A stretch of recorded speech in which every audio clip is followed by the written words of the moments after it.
მაჭარის ჯანმრთელობისა და სოციალური დაცვის კომისიის თავმჯდომარე მაჭარის ჯანდაცვის მინისტრის მოადგილესთან ერთად თურქეთის ქალაქ სტამბოლში ვიზიტი შეაჯამა. ქართულმა დელეგაციამ მონაწილეობა მიიღო 21-ე საერთაშორისო სამედიცინო კონგრესში, მოინახულა სამედიცინო ცენტრი მედიკლაბი, სადაც აჭარიდან კვალიფიკაციის ასამაღლებლად წარგზავნილ 7 ახალგაზრდა ექიმ სპეციალისტს შეხვდა. ახალგაზრდების მომზადების დონეს თურქეთის სამედიცინო სფეროს სპეციალისტები დადებითად აფასებენ და პირობას დებენ, რომ სტაჟირების პროგრამა მომავალშიც გაგრძელდება. თურქეთში ვიზიტად მყოფი დელეგაციის ინფორმაციით, სავარაუდოდ მომდევნო წლისათვის ბათუმში თურქეთის ერთ-ერთი პრესტიჟული ბახჩაშეირის უნივერსიტეტის ფილიალი გაიხსნება, სადაც კვალიფიციური კადრები მომზადდება. პარალელურად კი აკადემიური პერსონალის გადამზადება მოხდება.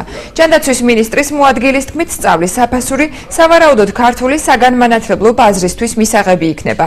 უნივერსიტეტის გახსნასთან დაკავშირებით საქართველოში ახლო მომავალში მისი წარმომადგენლის ვიზიტი იგეგმება.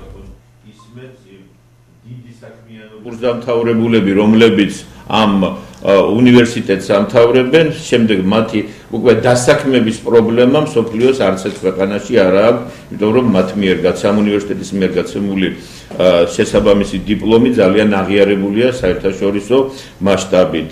და ამავე დროს ამ უნივერსიტეტის ბათუმში ფილიალის გახსნა უკვე რეგიონის განვითარებისათვის ერთ-ერთი მნიშვნელოვანი წინგადადგმული ნაბიჯი იქნება.